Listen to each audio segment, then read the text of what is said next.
So what's with Hillary Clinton on gay marriage, anyways? She flip? Did she say this or that? Had one position, had another one. You'll hear all kinds of. You'll hear every permutation there is, every possibility.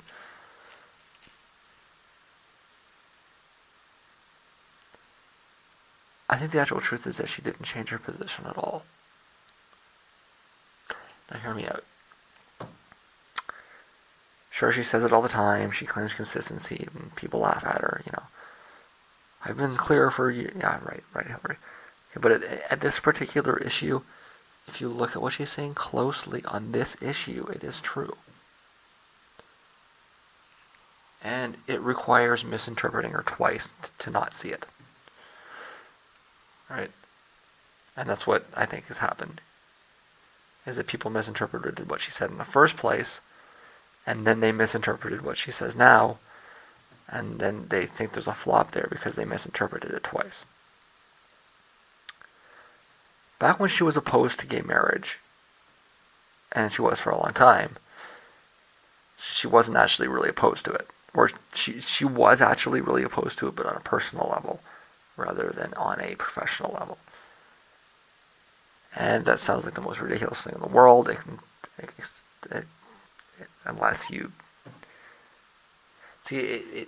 Yes, it's a tricky political thing, and it doesn't really have any meaning, right?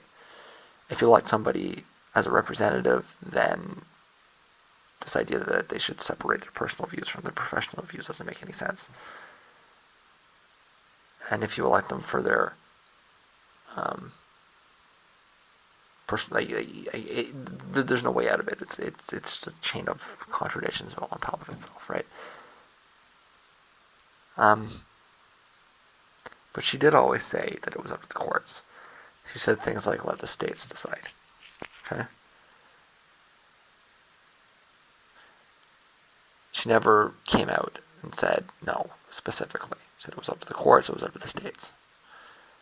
So she was always consistent in separating her own opinion, which was opposed to the official position which she claimed was out of her jurisdiction. Okay.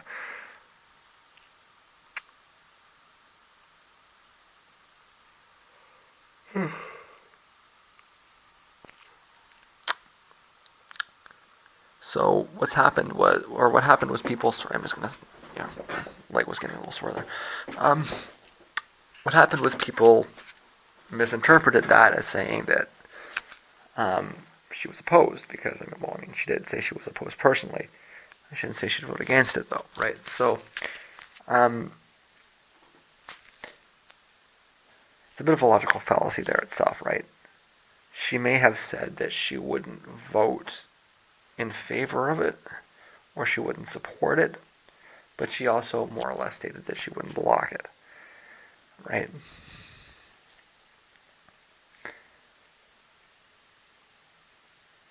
So was she ever really opposed? Well, not really on a legal standpoint.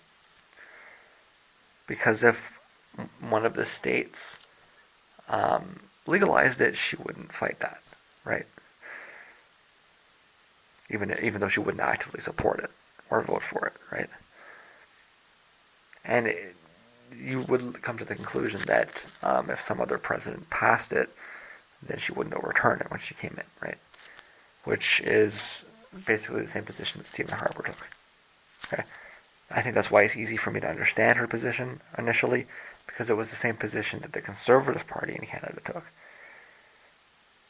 which is they may have personal qualms, but they're not actually going to get in the way. And they were in power for, what was it, 8 years, 9 years? Yeah, it was 9 years, and they didn't touch it. But what that means is that the actual truth is that she still doesn't support gay marriage on a personal level. Now, I know she stated things, but it doesn't add up, right? But she acknowledges that the court has made a ruling, and that's the correct legal mechanism to work it out through. She sees the rule as upholding the rights determined by the court, not contradicting it. So if you ask her today, what she'll tell you is essentially that the Supreme Court made a ruling The law has been determined. It's not her place to overturn it. Um, and therefore, oh, excuse me. That's how it is. Again, a lot of people have interpreted that as supporting it. That's not any meaningful support, right? That's like,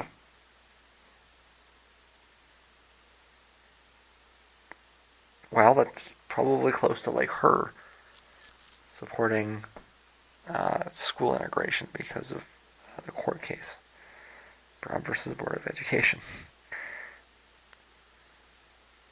And the court was the ruling down, and then you've got to have school integration. Lots of people that went along with it, they didn't actually believe in it. And like I say, if you listen to her carefully, that's really what she's saying. Is that this is what the law is, what the court is. The learned judges have determined that people have these rights. So then, because she stands up for a certain, system, a certain way that power is used, she supports the decision, and she thinks it's up to the state now to uphold it, right? She doesn't actually have to change what she thinks to take that position. Now again, you can dissect that all you want. If you want to believe she's a gay advocate, then you argue that she supported it all along, but held back politically, right? If you want to believe she's a fundamentalist Methodist, then you argue that she's just cynically fishing for votes. For what it's worth, I think the second option is more correct. I mean, if you're going to make me choose between, whether she secretly loves the gays and just didn't want to tell anyone, or, she really actually kind of doesn't like the gays so much, but she needs the votes, it's the second that I think fits the evidence more cleanly, for sure. And so the truth is that there's not any flip-flopping. There's a consistent message of it being outside her jurisdiction as a court issue. And as the court has changed, it has shifted to reflect that, but the underlying position has remained the same. What that would mean would be that if there was another court case tomorrow, and the gay marriage side was to lose, it was ruled that states can make a decision to deny any kind of marriage on a trivial basis, on a whim, right? She would support that too because that's states' rights.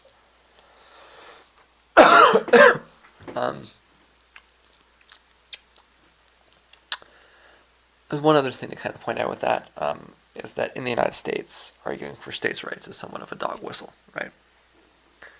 And I think that kind of also leans towards the idea that it's not. I mean, her official position has always been that if a specific state wants to ban it, then they have that right. It's always been.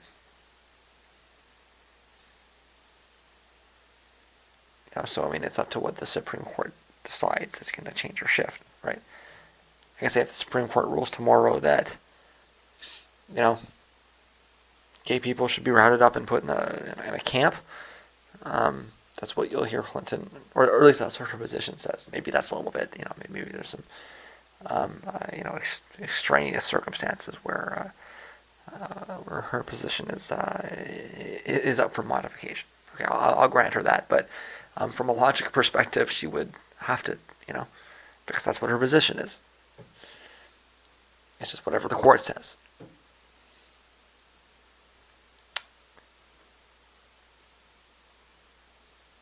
So I think that that's a better approach, rather than accusing her of flip-flopping or anything else. It's realizing that she's not really an advocate of homosexuals at all.